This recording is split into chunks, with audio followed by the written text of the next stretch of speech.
we're in the game one, so just focus up. Yeah, don't worry. They have a speech buff. Yeah, I get it. Let's bounce back. And I need us to focus up, yeah? Yeah. Right there again. Okay. I'm riding it. I'm going with Senna side and I side.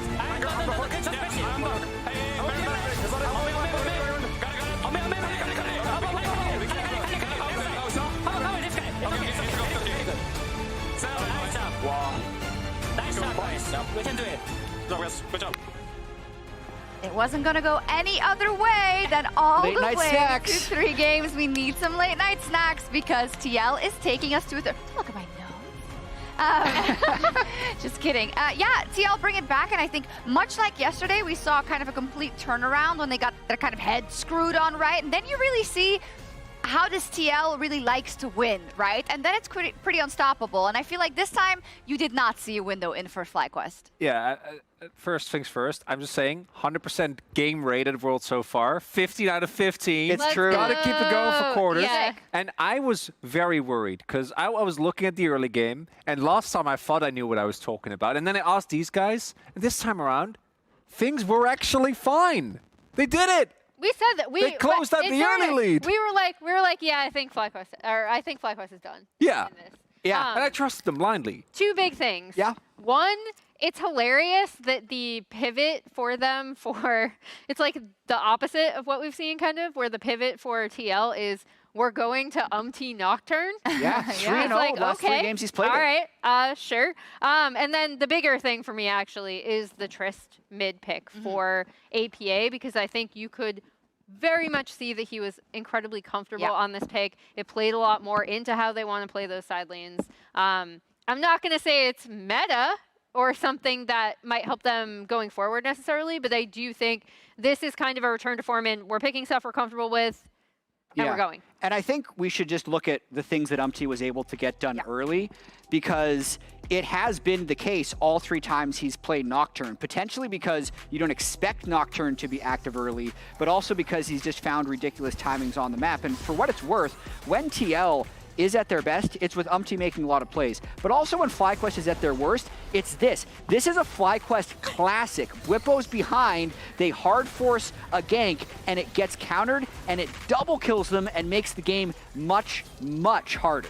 And it was already not great at this point, because Bwipo was already in a big deficit. UmTi was already fed, but I think this is the point where the game really broke, and FlyQuest was going to have to rely on TL making some mistakes, which TL gave them a couple of windows later on. I think that UmTi, and this is going back all to like the Breon days, arguably even to the GNR days, I think this guy has had so many games where that sometimes he feels like he does stuff that he doesn't need to do. And I think that the Nocturnal in mid was a really good example of that. Under the that wasn't necessary. Turret. That was not necessary. It was not great.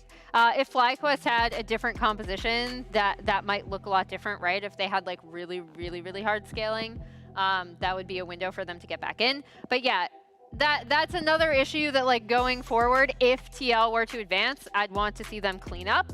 But overall, what he was able to get done early was really, really good, and kind of similar to the stuff that we've seen from him, either counter jungling or making plays on stuff like the Sejuani or the Maokai, which were like his 2 big champs this year. They were, and I think before maybe even the latter 2 games yesterday, that was something we called out as he hasn't been able to have that same impression on the games. It's quite interesting seeing them there now, because of course we have kind of a wealth on experience, I want to say, on both sides, but then also these developing stories of a Yeon who is now again at this point where he was last year, where he had to fight to stay in the World Championship and has a lot of agency himself, right? And on the other side, we have a couple of World's rookies as well in that bot lane. So I would want to be a fly on the wall in those coach rooms right now. And you know what's really cool is Yeon and Busio were actually on a podcast with me earlier this year, right after MSI. And Busio was like kind of bummed about his individual performance, how FlyQuest didn't look that great at that event. And Yeon was like, hey, I didn't look good at Worlds last year, and you know, I'm doing really well this year. You can do it too. And I think we have seen a massive glow up of this Massu Busio bot lane. But then Yeon, his team fighting, and like previously it was his laning is good, he needs to work on his team fighting.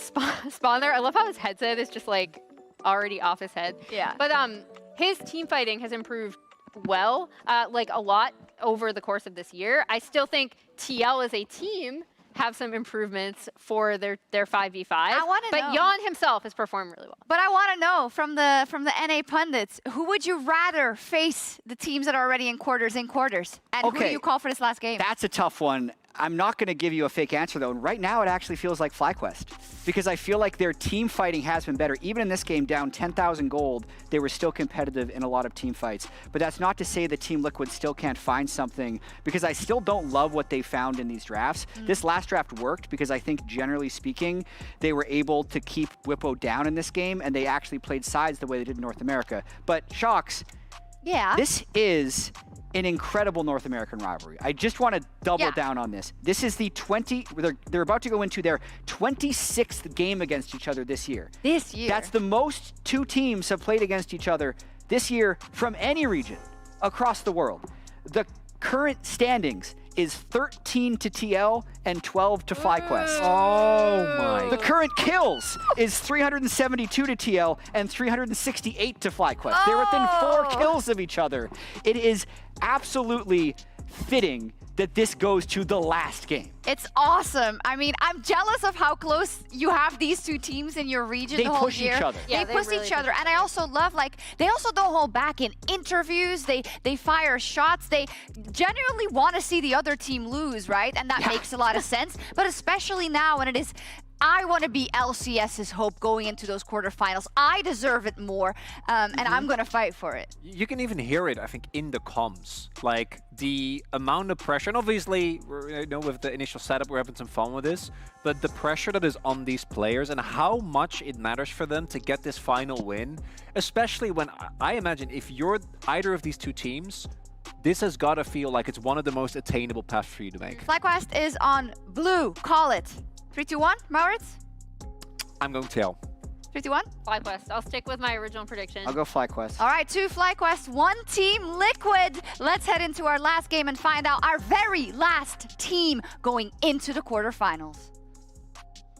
Let's find out who's gonna do it. Team Liquid have showed up with powerful early games, more so even in the second game than the first, but FlyQuest's mid-game coordination, their team play, if they don't get set super far behind, has also shown some real bright points. And FlyQuest are on blue side now. Yep. So blue side has determined a lot. As Jet said, this very long series, if we consider the entire year, 13 to 12 going the distance. So honestly, as funny as it is, if like best of 27. Yeah, if FlyQuest win though, we actually are going to have another series somehow, like for fun to break it, because then they'll be tied again. Well, I guess we'll just have to send both the quarters, so let's have to make that sacrifice. New rule, okay. I guess I'm willing to make that sacrifice. We'll send them both, okay. Okay, everybody here gets a vote. I say yes. Yep. That's it passes. Okay, cool. Okay, cool. All right, send them through. The vote passes, but unfortunately, we are not on the council, so only one of these teams will be able to go forward. FlyQuest back on the blue, Team Liquid back on the red. One last game to determine who is North America's last hope and who is watching from the couch for the rest of Worlds 2024. The Nico and the Ziggs remain banned by FlyQuest, targeting APA, while the Renekton and Ivern are banned again by Team Liquid. Two things I'm very curious about here, you know, if the priority on enchanters continues for Busio, obviously with Lulu game 1, Senna game 2, and also if FlyQuest push more towards a late game comp like they had in game number 1, or if they're going to index more towards early like they did in game number 2, because even from behind in game number 2, they were competitive in a lot of those fights down 10k. You have to feel like, hey, if we just picked a little bit more scaling, played the game a little bit more slowly, we're kind of just outplaying Team Liquid in the 5v5s. Also, the dare of the top lane champions, I feel like was kind of broken in the last one, where Impact's Rumble was massive. Very good. You know, FlyQuest keep on like taking away the Cassante, really feeling like Impact, has the biggest, change on the game with that champion. But Impact flashing the Rumble there before he goes for the first pick for his team as well, kind of reminding him who the biggest gold lead in that game actually was. The most important pick probably in the last few series, had been the Nocturne for UmTi. This is a deviation. Of course, you know, we saw him win out their first game with it, but making a slight deviation here, which makes me think they are going to go the Yone or, you know, some of these melee solo laners. Maybe just Rumble. That would be so crazy if they now waited this whole time to now throw down it. Yeah. But I definitely expect some melee solo laners to be able to proc the passive. I guess I was just surprised to see it locked in first, since your opponents have already shown their jungler. It's not like there's any contest on the Sejuani. There isn't, but I think that they want to look towards things that are going to be, you know, additional counter picks. They're playing on red side, so I think they're going to take Rumble because they feel it could be a contested pick potentially and taken away after he performed that well. And then you can still look on 3 here to have an answer to a bot lane pick, or if they pick mid, then you can have a mid lane counter pick. It is going to be Galio Yone that they throw down. I'm expecting this is going to be Bwipo playing at top. We saw Broken Blade bring it out and get a solo kill in this matchup at Worlds. Really popped off on it. And now the question is, what can you draft to really absorb the engage? This is the kind of comp that I feel like a Swain or something fits so well into when they hard commit to dive like this. Is he gonna? Kled! He locked it! So APA, Okay. APA started as a Kled main in mid. Is he actually throwing it down here? Elimination game of Worlds? That's locked, right? Yeah, that is locked, locked, yeah, baby! Locked. So this is something that I even mentioned it last game. So when you look towards his solo queue, people always talked about, this guy's a Ziggs 1 trick, an Asol 2 trick when he came in. You look at his solo queue, he is spamming Pantheon and he is spamming Kled. Those were the champions that he was really known for in solo queue. And this is a guy who actually finished at the top of Champions queue when that was going on in NA. He is a grinder, and he takes this moment to be able to bring it out. This is crazy. How many times have we talked up this story and it not come through? You know, always throwing it out there, talking about on podcasts, talking about it in games here, setting up for APA, and yet he chooses this moment here, elimination match, to actually go into a Yone Galio. See if he can do it versus, if he can fish for the Galio matchup, that's key. So then the other thing here is that the Galio is very good counter to the Rumble, but very bad into a Kled. And so there's going to be a lot of mind games around APA and Impact trying to find the correct lane matchups here, because they really want the Kled to go into the Galio. Yeah, I mean, this is going to be really, really interesting. This, if I am correct, and I'm pretty sure that I am, International plus LCS combined is only his 2nd ever game of a Melee champion. His first one was this playoffs when he played Nasus. It was a win. So even though he plays a lot of these champions in solo queue, playing it in pro is a different beast. And this is only the 2nd time in his LCS and international career that he'll have brought out a Melee champion. He has played them in Academy, but that is really throwing down in a high pressure moment here. And Kled, I have played a lot of this champion. This is just about as feast or famine as you get in League of Legends. You must slam the early game or you are going to be useless. And our lovely producers and stats people behind the scenes have just provided us with the information. This is the first Kled at Worlds since 2021. It has been 3 years since we've seen the champion. I also love the fact that they wait until FlyQuest finally sort of breaks this Aurora Yone truce that the teams had been practicing for the first couple of games in the series. They slam the Yone, and Team Liquid's response is this. And I mean, Kled is a very strong matchup into Yone in the early phases of the game. The question is, can you punish enough in that mid lane? It's not an extended long top lane where you can freeze the wave on him and look for all-ins. It's a lot more difficult. Can you get that massive edge that you'll need to not just have the Yone massively outscale you and dominate the 5v5? Or like I said before, does he even go into the mid lane? Because they could look for, you know, lane swaps that are mid and top lane swaps. Yeah. It's definitely possible, not guaranteed or anything, but it also reveals why they invested in the first pick Sejuani, because Kled is insane with Sejuani. They were baiting the Yone. Whether or not it's the right decision, they were baiting the Yone. All right, so we're talking about this Kled a lot. It's a huge pick, it's a big deal, but at the same time, I want to go back and answer a couple of questions that we had in our minds before we saw anything from the draft. Busio will be back on Engage here in this final game. He did play the Lulu, then the Senna. Now we're back on pretty much the Engage champ of the tournament in Rell. It's Massu on the Xayah to be able to peel for himself, while Skarner and Yone and the Galio are diving into the Team Liquid lines. Exactly. It can be very difficult, you know, as Kled trying to get into the back lines here, especially against a Xayah, because if Galio gets super tanky, Galio's just going to sit there, and when you pop ulti, he's just going to walk forward with taunt up and absorb that with the damage reduction and be able to just stop that ulti from coming on through. It gets so hard for Kled to then get into that back line. If you get dismounted too early in a team fight, it is very difficult to be able to get that remount, especially against CC heavy teams. So it's going to be interesting to see how they play this out. Are they going to try to attack through side lanes, look to overload a side lane, and just look for lane ganks? Because that's something that Kled can be very successful with, just diving a tower. Jungler doesn't have to come in behind them. You just run straight at them with the Kled ult. We have seen FlyQuest versus Team Liquid 25 times this year. Give me 26. On the 26th time, we get a Kled. That is crazy. Like, I am actually blown away that he is putting their entire year on the line with the Kled.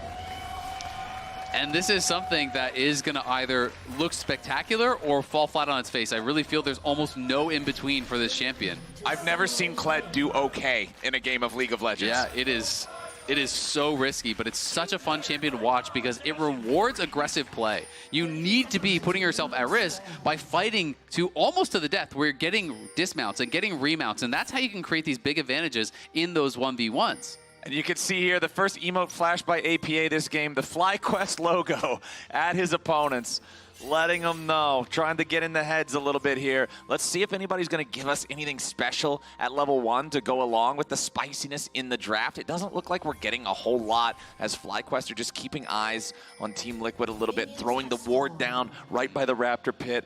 Again, I'm also very curious how the solo lane bouncing might go that you guys are already talking about a little bit, Kobe. Maybe I was reaching with that because he doesn't seem like he's moving at all. And I mean, it's definitely for the Yone. So if the Yone swapped, I think you would follow them, to your point, Kobe. But if the Yone is going to lane mid, I think it is going to be him just laning there. Okay. The problem is, you know, Kled in these kind of melee matchups, you know, if you play Kled into a lot of these kind of like evasive melee champions in top lane, you have this long extended lane where you can bounce the wave, it pulls out, and then you're kind of holding the wave, and you look for an all-in in this long extended lane. In mid lane, it's really hard to do that because it is such a short lane. So Quad's job is just to survive, to be getting experience, to get as much farm as you can. Even if you're down like 20 CS at 10 minutes, I don't think you care at all against the Kled, because this champion falls off a cliff after like level 5. Like, this champion does not scale. You're Yone. Exactly, and you are scaling to infinity. All right, we'll also keep our eyes on this top lane matchup. Isaac, you mentioned it back in draft. We got to see this from Broken Blade earlier on in the tournament. Got the solo kill super early, showed mastery over the champion. We'll see if Bwipo can show us a similar amount of flexing muscles here on it against this Rumble. The natural affinity that Galio has for dealing with mages, for dealing with magic damage champions, he should be set up in a good spot. And this is this difficult spot because the wave is in a perfect spot for Quad, where it's like APA cannot actually all in onto him, because from these spots you usually want to look for a dismount and remount with your W to be able to actually fight it out and create an advantage. But because it's too close to the tower, he can't actually do that. So he's just getting poked and prodded by Quad. He can't really go forward to actually get the remount. And now you're in an awkward spot because you don't have eyes on the Skarner, and you remount so slowly off these minions. They do know, at the very least, that the Skarner did clear up towards the top side because they have their Raptor ward. So he could hover down to the bottom, but using his dismounted form right now to outrange those Qs from Quad. And really, it's got to be the call on support roams. When you have melee volatile matchups, which basically all of Kled's matchups are very volatile, then you're always trying to keep track of the support roams, and Busio is the first one to head on up here. Yeah, exactly. Busio comes up, and he just has to take his base. He realizes he's in such an awkward spot. It's a TP back with just that long sword and a pink ward. So APA already in a rough spot here early on, I feel like. And this is kind of my concern about these melee matchups in mid lane. It's so hard to actually get the wave in a state where you can threaten it all in, but UmTi is behind, and we'll see what they can get. All right, they want to try to get some power here with this Sejuani. The Soul Unbound has already been spent by Quad, but now he's trying to get away over to Inspired, who's coming in to back him up. Ishtal's impact slams APA into the wall, but Quad is already down to 250 HP. The Yone trying to get away, goes back in for the Q3, but he ain't going to find enough here just yet. Nice heal there, as now a first blood for Inspired. He turns around to save save his mid laner because he knows that APA might be able to remount. FlyQuest come out on top. Even with the Kled, even with the Sejuani pick to back it up for the prime 2v2, Inspired comes out with the kill. Really impressive flashes there. Yeah, I mean, he just blocked APA from being able to get back to Quad. Quad was put incredibly low, but APA gets dismounted. He can't actually reconnect. And then when the Q3 comes through from Quad, he has to flash away and look to try to turn onto Inspired just to get that remount, which, yes, he does, because there is that E coming through from Sejuani that buys him a little bit of time. But on the other side, UmTi is just dying, and that is a disaster, it feels like, already down 1K 4.5 minutes in. Bwipo taking the worst end of a trade up here in the top lane, but now bottom side, it's Inspired on the Skarner yet again, this time looking for Core and Yeon. CoreJJ is turned to hamburger, and Massu's eating good. The race car Skarner is unleashed. After the mid lane victory, the pressure just leaks over to the bottom side. That was a beautiful setup as well. Busio is able to land the stun after Inspired gets in there and pick up the extra kill. UmTi's trying to find the consolation prize here, which will be the dragon. But the early gold for FlyQuest is going to go a very long way. See APA pushing in, and at this point, if you're not doing well in the 1v1, it's time to abandon ship and it's time to move around the map with your jungler. That's kind of how Kled goes, and you can get pushed, build an early Tiamat, shove the wave, and then just try to make the enemy jungler's life a nightmare. Group up with UmTi, play for 2v2s, try to threaten dives. You got to make stuff happen on the map. You cannot sit back and farm. Let's talk about some of the history of APA, and something that Spawn actually said very recently in an interview when he was talking about him. Well, we might have to talk about Inspired more, because he's actually ruling the game so far. We might have to focus on the present instead of the past here, Kobe, as Impact just hits level 6 for the Equalizer to try to clear out the wave, but FlyQuest sent the whole party up here, man. Even the bottom lane's joining them. Inspired only dropping a half HP from the turret aggro. FlyQuest finally showing us some early game. Really nicely done here for FlyQuest, and it's at a time where it's TL investing so heavily into some of these early game champs. FlyQuest are running away with this already. Yeon's going to try to push this in, but can't even get a plate. And for the TL players, that sinking feeling has got to be setting in. They've got to stay calm, try to think about a way that they can claw this one back. I want to give a little spark of hope, though, to the TL fans that might be watching this kind of slip away from them. Another bit of action coming their way, though. Everybody's heading to the Void Grubs here. Galio is also level 6, so Bwipo could ult in. We've also got APA ready with the charge. Team Liquid firing it off here as the Void Grubs are already secured by FlyQuest, but a massive fate sealed over the wall coming out from Quad. Bwipo makes his entrance. FlyQuest are slaughtering Liquid. A double kill, and APA with no flash. All that is left to determine is who's getting the money here for Fly. They'll get the taunt there from Bwipo. Massu's on a killing spree. 6-0, 7 minutes in. The wheels have come off already, and Team Liquid, after the incredible year that they had, maybe going out like this, FlyQuest are dominating them in the final game of the Swiss stage. So, should I not tell the inspirational story for the side of TL? It's going to have to be pretty inspirational at this point. Just look at this. The Galio just hit level 6 as well. So you had the initial ult there, and then the Galio ult also comes in to further ensure that they're going to win it. It's already the double for Quad's Yone, the brother. And then here, just sitting on the wall there, Bwipo waiting because he knows there's nowhere for APA to go. Exactly. APA was trying to have them dismount him so he could queue over the wall, but they didn't give it to him. They just wait for the cooldowns, and TL, they know this game has slipped away from them. The speech, maybe not inspiring, but Quad's ult definitely was. Quad is in an incredible spot. Yone has been so dominant this tournament, and he's 1,000 gold ahead of a Kled at 8 minutes into the game. Okay, but I respect the confidence to go all in a Worlds match to throw down a Kled pick. Spawn, the interview that I was talking about, where he mentioned kind of some of the origins of APA and how he originally scouted him. You mentioned, his champions Q climb, his solo Q climb, his work ethic. A lot of his playstyle then was about roaming from mid. And what they were looking for with this pick is those post-level 6, Kled roams around the map with the ultimate, allowing the Sejuani plus the Kled to influence the side lanes, but they never got to actually enact that game plan because the early skirmish they lost. And so they lost that mid priority. It's supposed to be a snowball. The theory behind it is to snowball off the winning 2v2 first in mid, get your level 6 first, and then you get to go down to the other side lanes.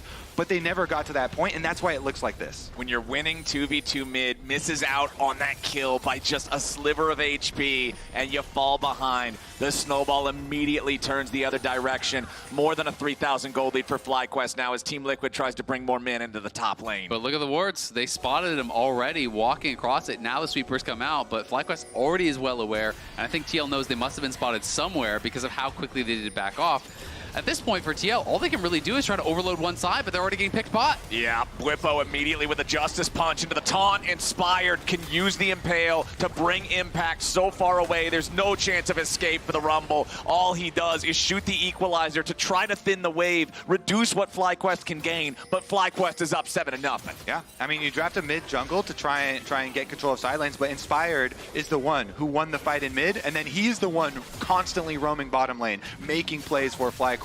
And they seem to have this one 7-0 at 10 minutes, truly under control.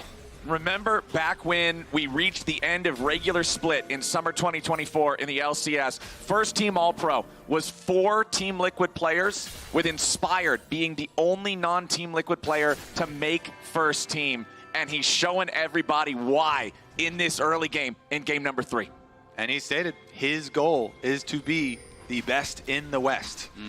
The best in the LCS, definitely in his sights and within the grasp here of FlyQuest. Let's see how they finish it out though. Of course, Team Liquid will continue to try and make some surprise side lane plays and try and play off the synergies that they do have. They've got a very strong possibility of diving. You do need to overload with a lot of people, but they've got a Xayah to try and back it up too. Here comes Impact on the Rumble.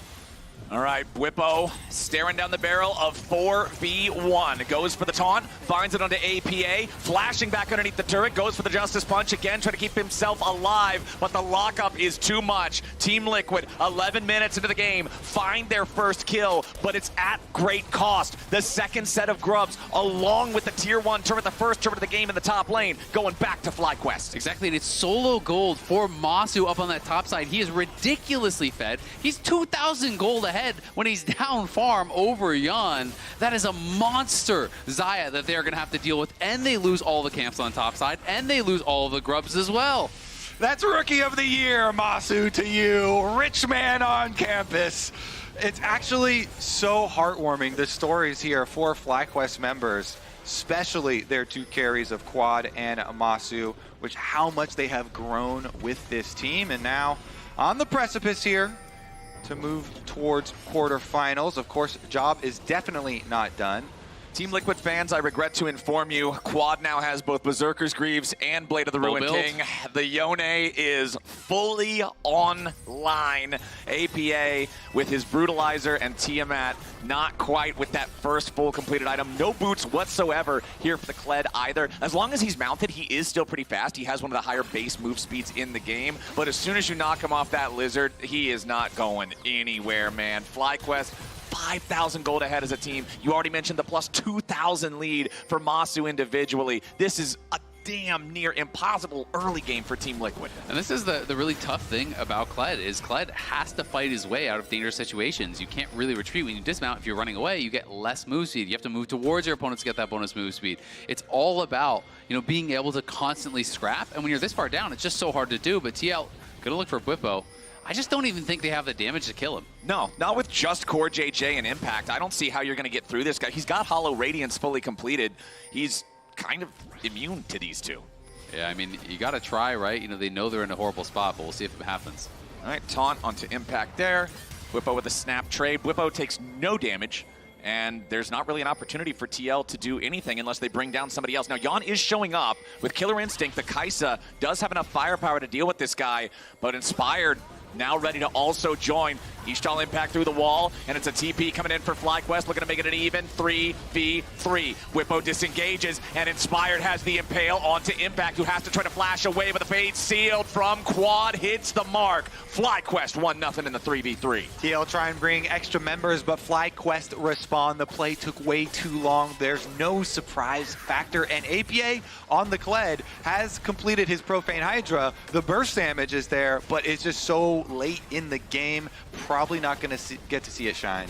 I mean, even though they didn't have a lot of vision on that bot side, they can just intuit where they are because they have all this vision on the top side to tell them, no one's up here farming the camps, no one's up here making a play. Well, guess where they could be? They're going to be looking for Bwipo, and that's why they're down there to support. Quad now the target for UmTi and APA, who goes in with a teleport, but it's just so easy. Quad using the Soul Unbound to threaten UmTi, force him back, knowing that he can then snap back to his original position. He's got Inspired next to him. Quad gets out easy peasy. Yeah, nice stuff from Quad. He has really been on point, giving over the Yasuo into his hands, giving over the Skarner into Inspired's hands, and now kind of giving the map over, but got his Justice Punch off. Nice buffer there from Bwipo as APA. This is what we were talking about, Xayah. Trying to get away when you're dismounted is very difficult, but it looks like he might just succeed at it. Inspired without enough damage to finish off the kill here, and Busio and Bwipo are a little bit too late to the battle to try to clean it up. Yeah, and the entire map is basically forfeit now for Team Liquid. Close your eyes, TL fans. Yeah, FlyQuest. Okay. That's not the kind of blue they're looking to see. It's all FlyQuest all day. But as you said at the very beginning of this series, if you look at the progression of these teams, even though people going into LCS finals all predicted Team Liquid to win, it has been an uphill trajectory for FlyQuest. They have truly improved day in and day out ever since then, taking over in the finals, Winions in the base, but here truly at Worlds, you know, pushing Hanwha Life, LCK #1 seed to the very brink, definitely gives fans a lot of hope. Bwipo in some trouble though as the killer instinct from Yeon joins APA, who uses the charge to continue the chase after the Galio. He's very tanky against magic damage, but against physical damage, Team Liquid have what it takes to cut through him. Yep, gonna be able to get a kill there, and they'll need a lot more of that if they want to have any hope of coming back. But I mean, FlyQuest really has been a pretty creative team. You know, what they brought out against Hanwha, you know, being able to bring out things like the Nunu to get a win with that was so exciting. And even, you have to take into consideration the fact that they beat PSG, who took them down at MSI, right? This is, even again, showing that improvement that this team has been making, showing the growth that they have been chasing. And they have looked like the stronger team at Worlds. Still Massu's rookie year, and he is having an exceptional one. That's so crazy. Truly is. Plus, you know, kind of inspirational story for Quad as well, coming over here and finding so much success. When he replaced Jensen, people were freaking out, but truly has synergized with the rest of the team. Anyways, 2,000 gold lead for, you know, said carry that we talked about, Massu there. So FlyQuest with a very straightforward path in this game, and Team Liquid just continuing to look to overload a side lane and try and full send. Again, Rumble Ultimate can join from a very long distance away. Kaisa Ultimate can as well. And so the Kled just kind of has to lead the charge. It's what the champ is built to do. You just got to go head first into one member that you see and hope for the best. I mean, honestly, you know, 5v5ing as Kled is hard at the best of times. So I think, you know, when you are behind like this, all you can really do is just try to overload a side lane, keep using the ulti every time it's up, and look for a pick. You just have to rinse and repeat, hope that FlyQuest aren't there to defend on that side, and you can create a 2v1, a 3v1, something like that to keep going for it. But FlyQuest are pushing in, getting vision, covering their side lanes, and they're going to make it so difficult for TL to ever find those odd number fights that they would need. Well, right now, UmTi could be the target for FlyQuest, as they will just chase him away from the mid lane instead. The issue for FlyQuest right now is there's just nothing to really fight over. They've got 4,500 gold over their opponents. 5,500 gold, actually. I miscounted out. I can't read, I guess. Yeah, but that's an issue. I feel like there's a lot of issues. There's a lot of it. Okay, all right. Continue on the list. You got me on that one, though. Okay, so yeah, you got 5,500 gold lead, but there's nothing that Team Liquid is willing to step out of their comfort area to try to contest right now. But here in about 2 minutes, we will have the next Drake. Here in a minute and a half, we have Baron. We'll see if FlyQuest can get Team Liquid to come try to answer their challenge. Yeah, and honestly, with how fed Massu is, the Baron would go down very, very quickly. So would be tough. I do think FlyQuest are going to play towards this Dragon, then potentially start looking over towards that Baron side, take over vision in the enemy jungle, really start to threaten those Baron takes, force TL to come in, look for picks. I don't think they're necessarily needing to actually start it up because their comp scales incredibly well, but they want to put that pressure on. Uh-oh. Oh man, UmTi caught in his own jungle as Busio and Inspired were ready and waiting, and Massu's got more than enough firepower to guarantee they get what they came for. Now with a man advantage for the next 25 seconds, FlyQuest will use that to knock down the tier 2 turret here in the mid lane. They were already gonna do it, but they might as well just use the Herald. They'll summon it up here, and this might be, hold on, can they do the secret? Okay, never mind. I heard that if you summon the Herald just right and drive it into a turret as the first one before it was exploding, sometimes you can get a double Herald charge. proc. Yeah. I was wondering if we would get to see that. I've never actually... forbidden tech. Yeah, I've heard of the tech. I have never seen it. I thought maybe we would get to see it here at midnight, but not quite yet. The clock has to strike the hour. We need to chrono break this one once or twice. You know, make it all the way to midnight in what time zone here? Oh, true. It's midnight somewhere. Yeah, somewhere out there. Wherever it's midnight. Sorry, you guys. We didn't quite get the charge. But it is 9-2 for FlyQuest. It is a 7,000 gold lead right before we hit 20 minutes into the game. Ouch. This is so borderline impossible to come back from a disadvantage like this for TL. Even if you didn't have the Kled in the mid lane, even if you had super scaling, this is such a massive lead for Fly. Yeah, like you're saying, it's such an all-in comp from Team Liquid. You know, with the whole idea of winning early on the mid jungle duo and then trying to control side lanes, but trying to retake control of a game at this point is a very tall task. Let's see though. First step, of course, is getting the vision coverage, and they do at least clear out their red quadrant and try and get some coverage over Baron. Because your dream scenario in these situations is always, hey, maybe they burger flip. You know, maybe we can sneak someone in there and steal away a big objective bounty. You know, maybe, or someone is just getting too confident, they're out of position, and you snap a pick or something. I think we're going to need about 3 Danny at the Baron plays in a row for Team Liquid to come back.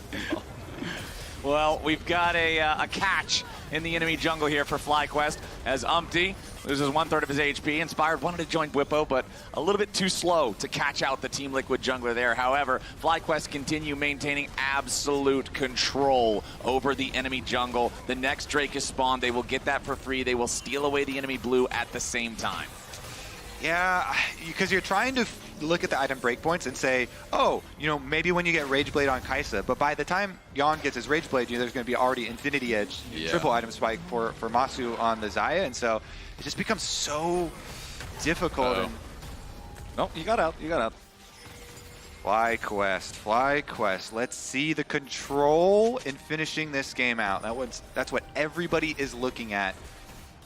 And you can see their line of vision here just all the way across the river. They're putting down all of these pink wards. They have the full control of that area. And now it's going to be about moving that vision line up, trying to get into the enemy jungle, taking over control, covering the push in the side lanes, and just really extending that sphere of control further and further and further ahead so that TL are forced to face check, forced into a position where they really are in a no-win spot. And it's so easy for Quad to just safely push up these waves. You've got the extra AoE on auto attacks from the Stride Breaker. Set your soul unbound 20 feet behind you. Go up, spam clear the wave, snap back. Okay, they've got the Rage Blade for Yeon, and they ran into a bunch of control wards, so hard to full send there.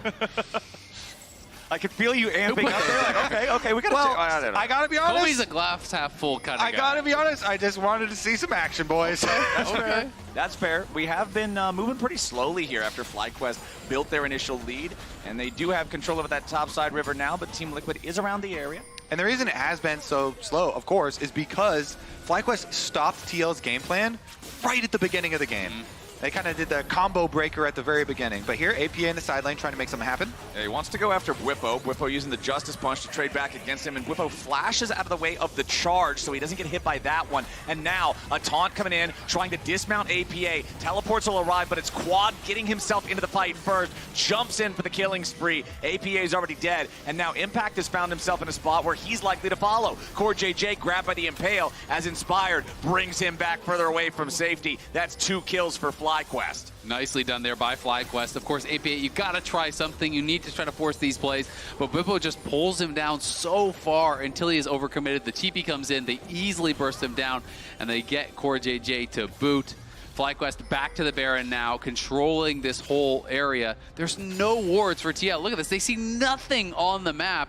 No shot at even getting over there and contesting. Yeah, and it doesn't need anything more than just Inspired and Massu for this. Massu with Infinity Edge, Essence Reaver, and Quick Blades will make short work of the Baron, even with just the duo taking care of it. Baron secured for FlyQuest 24 minutes into the game, 10,000 gold ahead.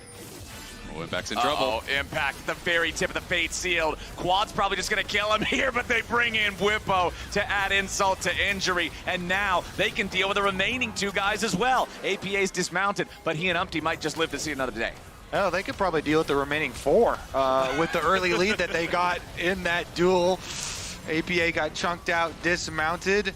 And the rest of Team Liquid also recognize that, so they're not going to further push the issue. Here come FlyQuest with the Baron buff, moving up the mid lane, minion wave, as well as the bottom. About to crash it, and Inspired fishing. Yep, Inspired just barely not having the distance to get to the wall with the Ishtal impact, but FlyQuest fully Baroned up, fully grouped up, fully ready to punch their tickets to Paris and the quarter-finals.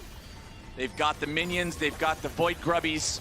That mid lane tier 3 turret has already taken severe damage, and they're looking to put a similar amount here into the bot lane tier 3. It's already crushed. Bwipo charging forward with the Justice Punch as Team Liquid can't do anything but look on as this first inhibitor will fall. Now FlyQuest with the wave marching up mid lane could try to go after that second tier 3, but instead gonna go ahead, recall, regroup, purchase, and get ready to continue their siege. There's still over a minute and a half left on your Baron power play. Teleporting out here quite early to keep this minion up and keep the pressure up here, because they still have Inspired in the jungle too, so looks like they don't want to waste any sort of time here. All right, Team Liquid are like, guys, we got to get our red buff because they're coming and they're going to take it, and we have to make sure that we at least get something, so they'll secure that. Bwipo about to crash this wave into the tier 2 in the top lane, putting some work in on that one. 6 grubs just makes this even easier than it already would be for the 12,000 gold lead. Yeah, I mean, we see APA, he's stuck bot lane trying to clear out that wave, but we have Quad pushing up mid. We have FlyQuest in the enemy jungle here, slowly working down this tier 2. They're going to try to stack up these minions, sync them up, and see if they can't crash these waves and look for a potential end on the game. TL just getting pushed out. Second tier turret in top is down. FlyQuest with a 13,000 gold lead, 26 minutes into the game. Team Liquid scrambling to try to defend. Tier 3 turret is almost killed already as Bwipo uses the stasis to survive underneath the tier 3 turret right before it dies. Quad snapping back, FlyQuest pushing forward. Team Liquid still trying to hold on to whatever last little strings they can. The inhibitor dies in top lane.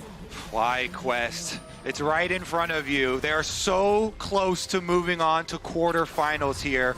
Would be a momentous success for this team. They just won the LCS, such a big moment for them, and now to be able to move on at Worlds here would be massive. The first time they've ever won the LCS as well, going up against Team Liquid, the team that had the longest streak of wins, getting 4 back-to-back-to-back-to-back. FlyQuest now stopping them from getting their second in a row after they won in spring. Would love to punch that ticket to quarterfinals here. The next Drake is spawned. They're just going to go slow and steady as the Baron has expired. Only that mid lane still standing in terms of the inhibitors. Team Liquid have their work cut out for them, just dealing with the side lane pressure from the super minions.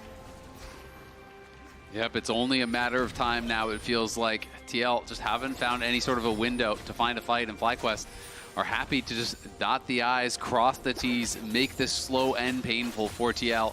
But they're going to have to choose their moment here, and really, those moments are running out. You can see that CoreJJ is looking for a very long flank here, and I think when he chooses to go, that is going to be the last shot for TL to try to find that miracle fight, to try to find something and keep their hopes alive. He's waiting for that minion wave to walk on in. Spotted now. CoreJJ could just walk right on top of that control ward, though. as the turret falls in the mid lane. Core is still so far away from the rest of the team, and Bwipo goes in for the engage. He finds the taunt onto 2. Team Liquid not in any danger here just yet, but their base is utterly destroyed. UmTi on the front line. Massu taking a lot of damage, but he ain't gonna be killed just yet. Goes up into the Featherstorm, staying alive for now. Team Liquid wants to jump in and kill him, and they finally got the kill they needed. Impact taking the credit, but FlyQuest is so far ahead. Quad jumps back in with a Fate Sealed. APA remounts, but it ain't gonna matter. UmTi drops to 0. A double kill for Quad. There's no way for Team Liquid to try to survive. Only CoreJJ left standing. A triple kill for Quad and FlyQuest. They conquered their demons back in summer finals, and they banished them here today. They triumph over Team Liquid yet again, and they will earn their spot in the quarterfinals as the last hope for North America. Huge year for FlyQuest. First one in the LCS. Big win here as well, moving to quarters, smiles all around, and the final game, they won it from the very beginning. Absolutely, it feels like a passing of the torch. TL had been the best team in the LCS for most of the year, but FlyQuest passed them at that final herder in the summer, are able to take them down at Worlds here as well. The battle between North America's top 2 teams has concluded. Desk, what do you got for us? Well, I think we're at a consensus that the better team won, and if you probably would have played a best of 5, perhaps they would have still come out on top, because when it comes to the development that FlyQuest has done ever since they took the torch from Team Liquid in that finals, you have to say it's been great here at Worlds. Yeah, I mean, FlyQuest and TL, again, they have both pushed each other to get into this position. And I think it's just right now, FlyQuest have a much better read on what they want to do in the current Worlds meta. And I, weirdly enough, just got hit by a wave of sadness. This feels, to me, like different than another final. Just the finality of Team Liquid going home, seeing, it felt like all the energy left their bodies after this series. And it just, I don't know, with someone who's watched these guys all year long, really just hits pretty hard. And I agree with you. FlyQuest absolutely deserves it. I'm really excited to see them in the quarterfinals, but it just goes to show how much time and effort these guys put into it, and how you can viscerally see the difference when they fall short of their goals. So hearts out to TL, the whole squad. They all sacrificed so much this year, but FlyQuest was the better team today. Yeah, it's also such an interesting discussion, right? Because you have a team, I'm not saying FlyQuest did not work on the fundamentals. Of course they did, otherwise they wouldn't be here, right? But they both pushed each other so hard. Yeah, pushed each other so hard, but then FlyQuest and Team Liquid, who took definitive different approaches to this World Championship, being, we talked about it with Spawn yesterday, right, where you had a Team Liquid who was going to keep taking those scrims and see what they could get from that, and get the information and try and level up that way. And you had a FlyQuest who said, nah, we're actually going to follow what we think is right. Yeah. And we saw it versus HLE, and I will forever praise them for that series despite not winning it. And that also gives me hope for them going into the best of 5s, because we've said it time and time again, right? Doing what you perceive as is the correct idea that you feel so comfortable with. Cherry on top if it has a Nunu in it as well, or a special pick that can push people off kilter. I love seeing it. Not the Kled, though. Yeah, well, yeah, maybe next time. Very, very good response there, Emily, because I agree.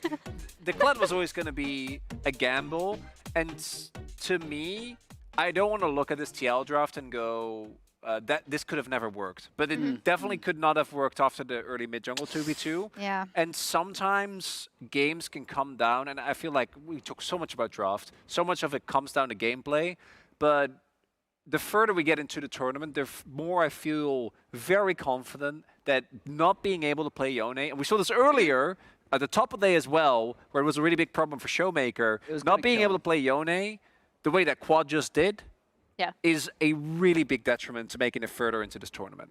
Yeah, and that's what I mean by FlyQuest just look much more comfortable and much more confident with their players in the current meta. I think they were able to transition from the AD mid world very easily into this. You saw it in that last draft, right? He did. We are going to talk to Inspired right now. Laura's standing by with him in the Verizon post-game interview. And welcome back to the stage as FlyQuest will be the last team joining Paris for quarterfinals, and I have Inspired with me to talk about this one. Thank you so much for joining me. No problem. Congrats. How does this one feel? Because you beat them in finals, but this time you finished it yourself. You didn't let the minions finish the game, so how does it feel? Yeah, the minions were not needed this time. All I right. think we improved a little bit as a team through the whole tournament, comparing to what we were showing in the LCS finals.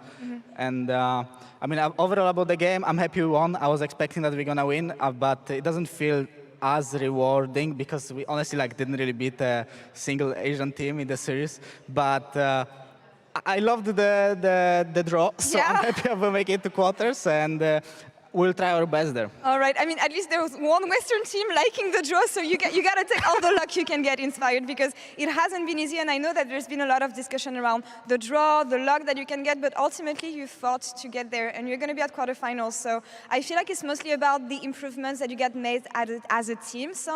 What are the biggest improvements for FlyQuest over the course of your run? I feel like we're just getting experience, especially in the bot lane. I think during the whole year and during the playoffs in LCS, we were really shaky with our performance, and right now it feels like our bot lane is getting to know how the very important games look like, because Massu is a rookie ADC, Alan Busio didn't really play on big stages yet, so I think we are just gaining experience there, and overall just understanding each other a little bit more and more with the time passing. Are you helping them on that front? Because you have a lot of experience, Bwipo as well, so I'm wondering, are you helping the kids getting used to this? Of course, that's kind of my job, so. Perfect. Well, tell me a bit more about this. What are you sharing words of guidance, reviewing some stuff with them maybe? I mean, we are reviewing all of us, me and Bwipo and the coaches, we are working really close with the bot lane through the whole year pretty much, and you can clearly see their improvement. I think they're very talented, and they are playing better and better with every day, pretty much. All right, Inspired, focusing on the next stage. You're the last Western team we have at Worlds this year, so no pressure, but everything is on you right now. So I want you to maybe address the camera if you want to say something to the Western fans, looking forward to the next stage, or maybe thanking them for the support they bring you guys. I mean, I know that pretty much every EU fan will be really salty because G2 did really great against BLG today, and we just got to play against Team Liquid to make it. So I would love to have a game against G2, but the draw happened how it happened. So we are going to do our best, and hopefully we will represent West well, and we'll try to give our best. Yeah. Well, thank you for still being here. And thank you for a great interview, Inspired. See you in Paris next week, and congrats on making quarterfinals. And that's all for us here on this side of the stage. We'll be right back for the draw in just a couple minutes. Stay tuned. Come on, us. Thank you. We will rally behind you, Inspired. We haven't forgotten you. And yeah, a huge congratulations to FlyQuest and to Busio as well, who is joining us. I don't know if you caught it because you guys were chatting, but Inspired was giving the development of his bot lane a lot of props, especially kind of throughout summer, but also coming here to Worlds. Do you feel the same? Do you feel like you have really taken steps forward in that regard? And do you feel up to snuff versus the bot lanes that are coming in the quarterfinals? Yeah, I mean, for sure, just screaming Worlds teams and just playing the competition makes the level way higher. So we just naturally get better, and we've had a lot of improvement over this Worlds. And I think me and Massu can take care of the stronger bot lanes. I mean, we were doing good in the HLE series, so. Great. Nice. I'm confident. How do you feel about because I remember talking to you and Yeon actually on a Pros episode where he was actually telling you, he's like, I know you guys had a rough MSI because you were like, oh man, didn't do well at MSI, hope to do better at Worlds if we make it. How would you feel like your development compares from them to now in terms of your performance? Big development, you know, just a big one. MSI was rough, and just like Yeon's second tournament, he said he did way better, and I think I'm doing way better in my second tournament. Nice. Yeah.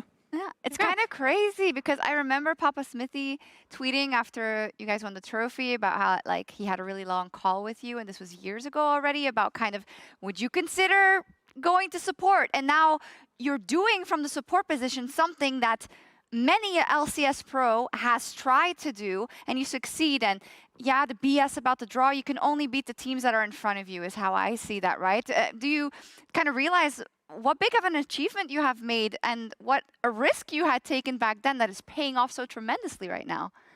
Yeah, I mean, it's pretty crazy. Like, I would not think I'd be in the quarterfinals. Obviously, we got lucky, but I think we are playing well as a team, and I think I've improved a lot. So yeah, I'm satisfied. Not yet satisfied, but not yet. Happy. Oh man, it's cool to see. But hey, I gotta say, like, and Jad, I think you share this sentiment because I asked right before the last game, who do you feel would be the best representative to send to the quarterfinals? And you said FlyQuest. Do you want to explain why? Well, so this is my read, is that you guys have a commitment to your playstyle. I like the stuff you cooked up in the HLE series, but I also feel like your team fighting and like your mid-fight mechanics are really strong right now. Like you, Massu, Quad are really holding their own in all these team fights. Like the amount of fights that you guys have won from like 5,000 or 6,000 gold down is as high, if not higher, than anyone else in the tournament. Now, we need to stop being 5,000 or 6,000 gold down. But your team fighting has been really awesome. I'm just wondering like what your confidence level is going to be like going into the quarterfinals in this next draw. Are you going to be down 5K? No. Not planned. And if we are, it's okay. Because Inspired will tell us to scale, and he knows on what items we fight on. And as you said, like we're confident in our team fighting. Yeah. But our early game macro with all the swaps and stuff is pretty decent, so I don't think we'll be 5K down, hopefully. Here's hoping. The Oppo player of the series is Quad, that we just want to say. The draw is coming, by the way. They're just setting it up. But yeah, congratulations to him. I mean, he had APA's asshole series. I'm sorry. Yes, I mean, yes, number. It was what I heard. Yeah, exactly. This is a tough one for me to follow up on, but I think getting Quad's development, even if you look back, it's something that I really want to give credit to FlyQuest, the org as a whole, right? Not just the LCS team, but also the Challenger team, because this was a player that was in the LCK for like 2-3 weeks last year when he was playing on Nongshim, and the development between then and now. Like, I want to give all the credit to the work that you guys have been doing because it is very clearly paying off. 90 seconds till the draw. Anyone have something of value to say? How do you feel about Quad at the moment, his development? Because at the start of the spring split, the first game was rough. I mean, he got solo killed by APA like Corky versus something else. Oh, how to turntable. To now, where he just absolutely dunked on him this series. Quad was always good. It was just his first game, and something bad happened. Like, yeah, exactly. that doesn't mean anything. Quad's always been good. Yeah. But as he got more confident, more comfortable, he has just been playing more aggressive and improving at the same time.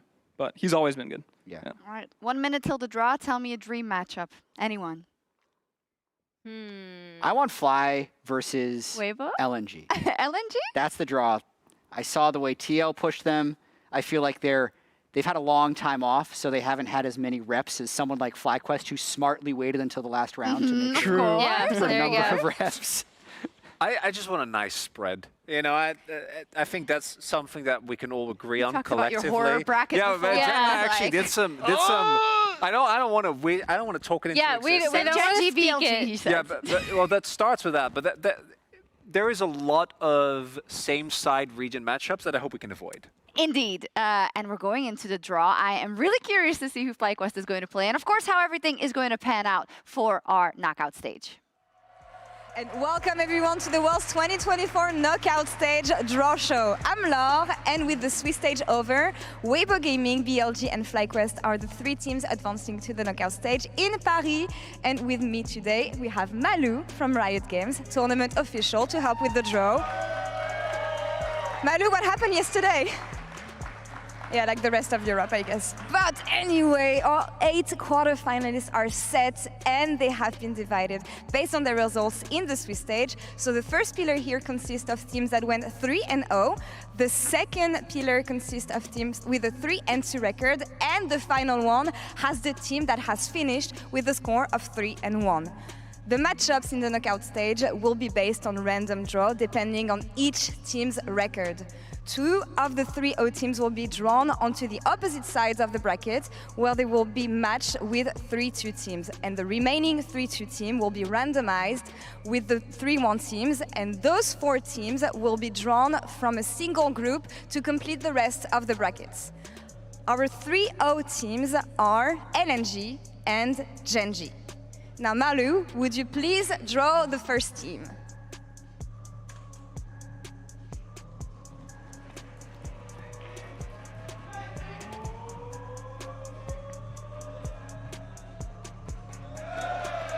LNG. All right, now the second team, please.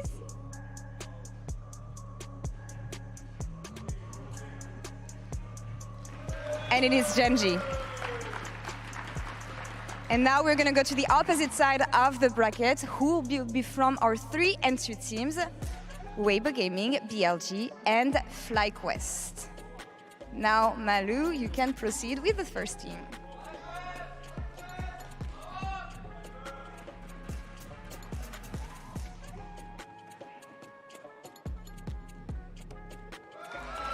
Bwipo Gaming.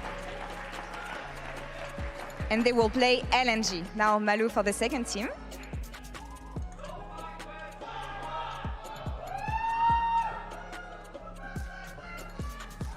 We're gonna reset for this one, and we will continue shortly, no worries.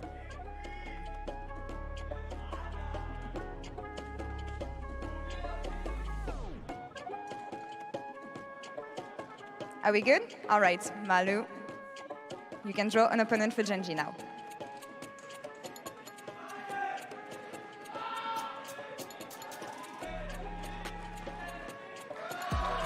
FlyQuest. And they will face the already drawn 3-0 team Genji. Now that the first 2 matchups have been decided, Nick will combine the last 3-2 team with the remaining 3-1 team into a single group. Here are the remaining quarterfinalists: TE8, HLE, T1, and now BLG. All right, Malu, we can start drawing the next matchup.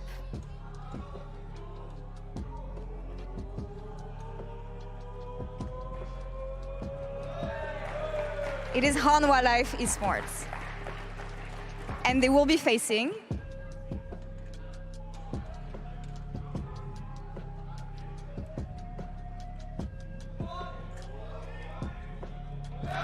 BLG. And for the last quarterfinal matchup, the first team is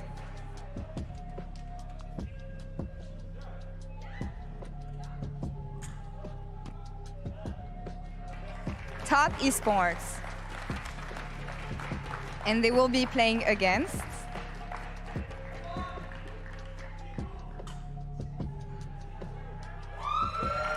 T1. Now, here are the matchups for World's 2024 knockout stage. We will be back on October 17 at 2 p.m. CEST from the Adidas Arena in Paris, France. And remember, league officials will confirm the order of the matches soon, so be sure to follow us on LAAAAsports.com to see the schedule as it is locked in. That's all for us here in Berlin. À bientôt in Paris!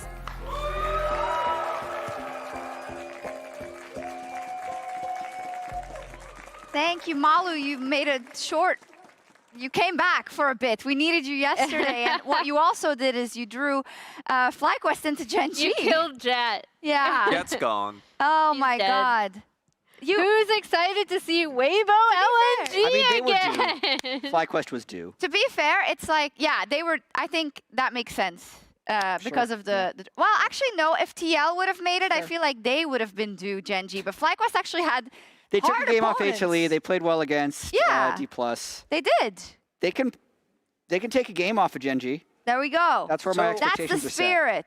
That's the spirit. Yeah. At least you have a team in quarters, okay? Yeah, Shocks. Let's go. At least I have a team. Let's go. All right, anyways. tough. What do we think? Can we get the bracket up to full bracket? Because I do want to talk about this. Yeah. Like how it falls Yeah. out in terms of how we're going to get the best League of Legends, basically. Pretty good. Yeah. Right? Like, I actually do think, I think looking at this initially, like both the Humble Life BLG and the TES T1 series, I think is where your attention are going to be drawn. But the fact that they're on opposite sides of the brackets, I think is pretty big. Yeah. Yeah, and I mean, I think this is a really, again, a big game for BLG. I'm still not super confident in them, and I think HLE are looking really, really good.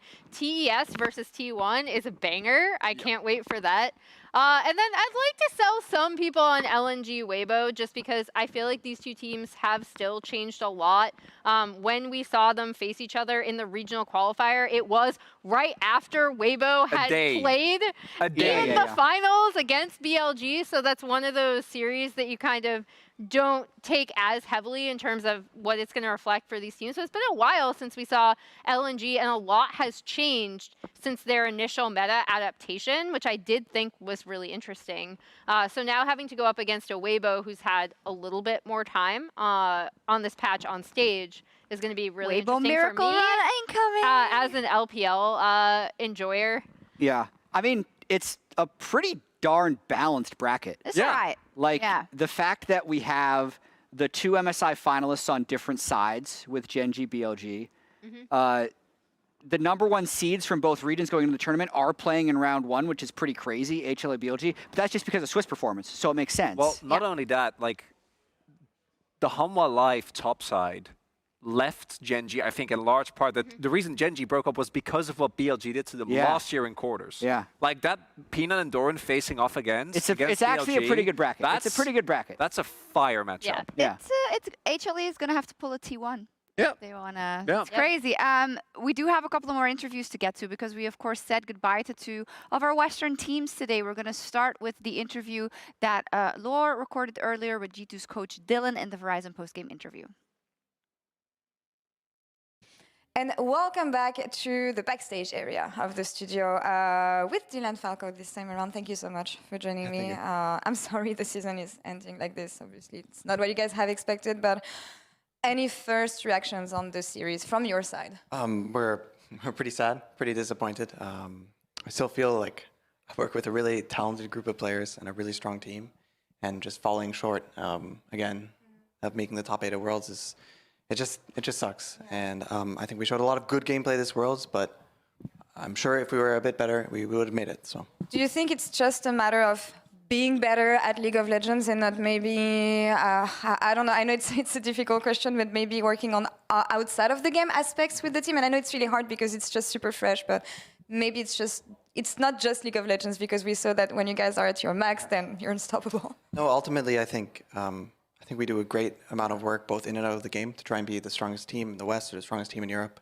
And I think at this tournament, we've had a lot of very winning game states. We've had Barons, we've had Inhibitors, we've had such good positions versus some of the strongest teams in the world. But, you know, ultimately it is those tiny micro outplays, the team fights, the decision-making that I think just turns a couple of these losses into wins. And I think that can make the entire group stage look a bit differently. I know I've been asking this question to a lot of Western teams actually, but CoreJJ had a comment that I thought was really impressive. When you dominate your region so much and you arrive at Worlds, adapting and adjusting to the way Asian teams play can often be hard. Is that something that you felt as a group? I think that we've scrimmed a lot internationally. We play these teams a lot. We have some very veteran players on our team.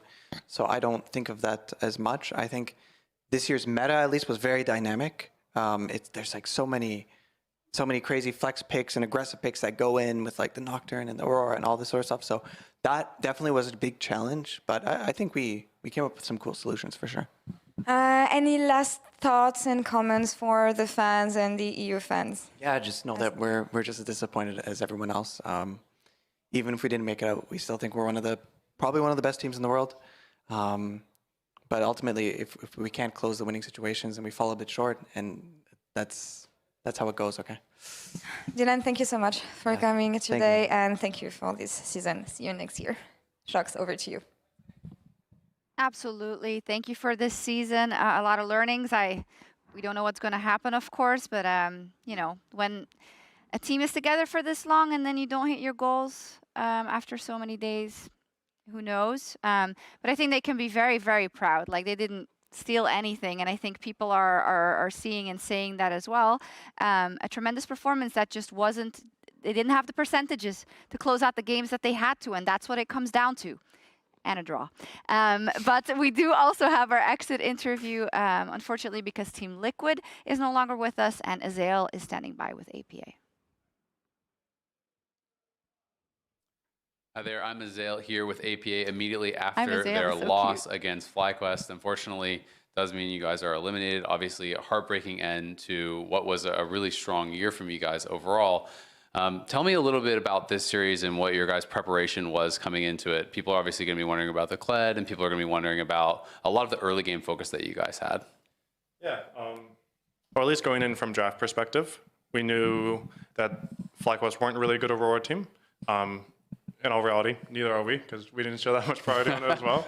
And then, yeah, like I've played Kled for a while, and then we figured out through scrims and champions queue and even one-on-ones with good players that I've played versus that like it's actually a pretty good answer.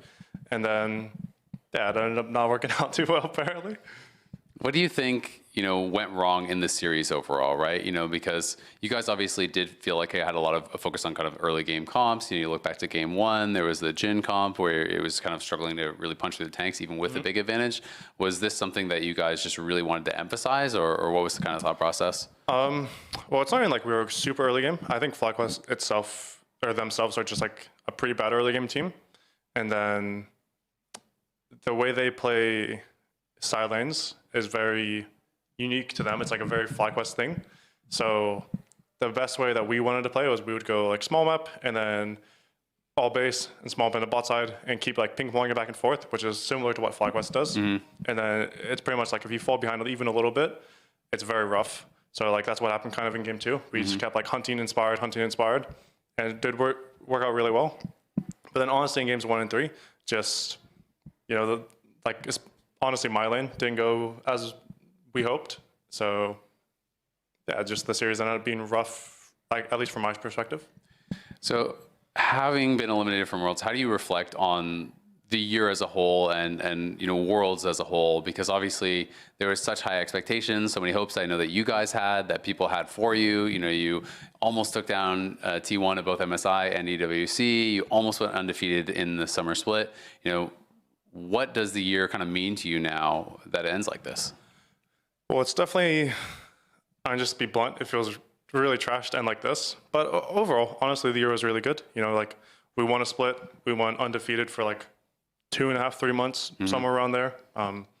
Even though we didn't win the summer split, we still at second place.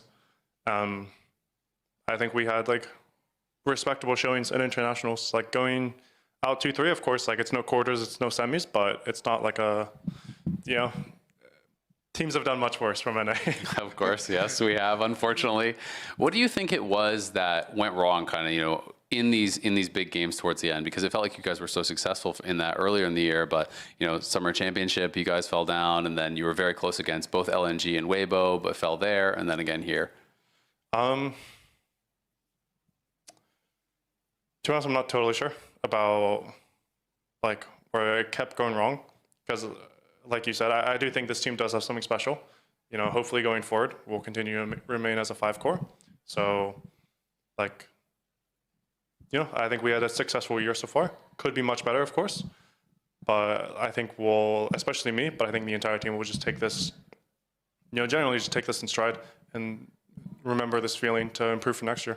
Well, thank you so much. It was wonderful watching you play all year long. You have improved incredibly from last year's Worlds to this year's Worlds, so I'm excited to see what's next for you and what's next for Team Liquid. Thank you again, APA. I appreciate it.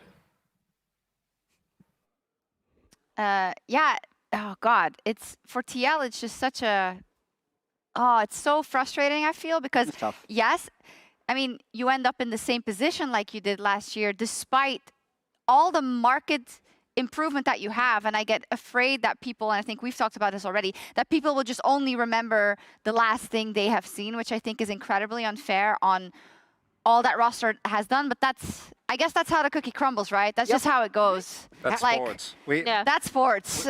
Well, and particularly in League to me is so insane. There's such small moments that can have such big repercussions where a player can miss one play and that'll be their reputation forever. Yeah. It's rough. It's a tough game. Like any League player professionally, I think, is facing an uphill battle in that regard. Do you want to add something? Tough finish. It's a tough finish for TL. I just know how many hours they put in. Yeah. Like, this team triple blocked a lot of the year. They triple blocked the whole time that they were here. They took very few breaks. They went to MSI, they went to Worlds, they went to EWC, they went to both finals in spring and summer, won one of them. They grinded the entire year. And you could see them deflate when they lost to FlyQuest. So, I mean, I think they did a good job this year, to APA's point. They wanted to do a better job. Yeah. So they're going to be very disappointed. I see so many similarities to G2, I have to say it, right? Because what you say about grinding that whole year and putting in the work, but it's one game where you have to push that percentage, and sometimes you do it and sometimes you don't, and that is sports. And that does conclude the Swiss stage of Worlds 2024 in Berlin. The knockout stage quarterfinals resumes in 4 days on October 17th in the Adidas Arena in Paris. That is 2 p.m. Central European summertime, so the same as it has been, 8 a.m. US Eastern. And I want to thank the production, because the Swiss stage was brutal for our teams, but when we tap out here, they clock in and work through the night so that the show is there in the morning. So I really, really want to thank them for that. And for all the rest, Paris, Paris, la France, j'espère que vous êtes prêtes. On arrive avec le championnat du monde et on se verra à Paris. Bye bye.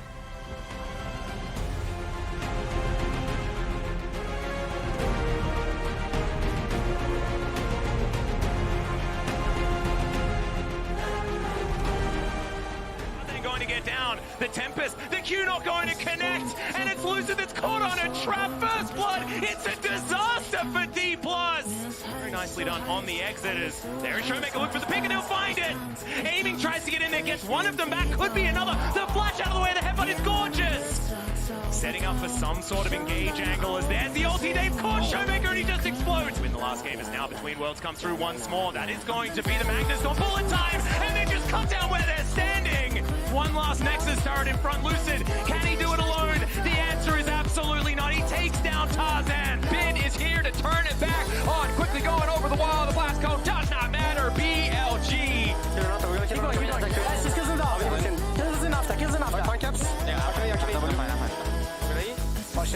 Maybe early, but no, it's fine. Look, no flash. Don't go too deep. I will knock him out now. Come to me. He gets the TP. They got what they want. Over the wall. Cap taken down. Hansama about to fall. Mickey taken out as well. BLG knocking down the last of the LEC. You should go with anything. Okay, nice. I'm flashing out. That Jack's no flash. Just hit front. No flash. IW. He was typing to bot. Oh, that's funny. They basically stomped Gam after game 1, so just focus up. Yeah, don't worry. They have a speech buff. Yeah, I get it. Let's bounce back. And I need us to focus up, yeah? Right there, let me get. Okay, closer. Hey,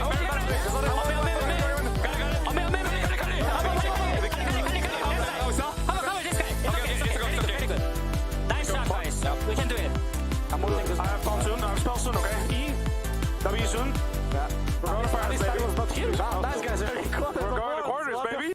Nice, guys. Nice job, team. Nice draw. Beat NA team and go to quarters them all.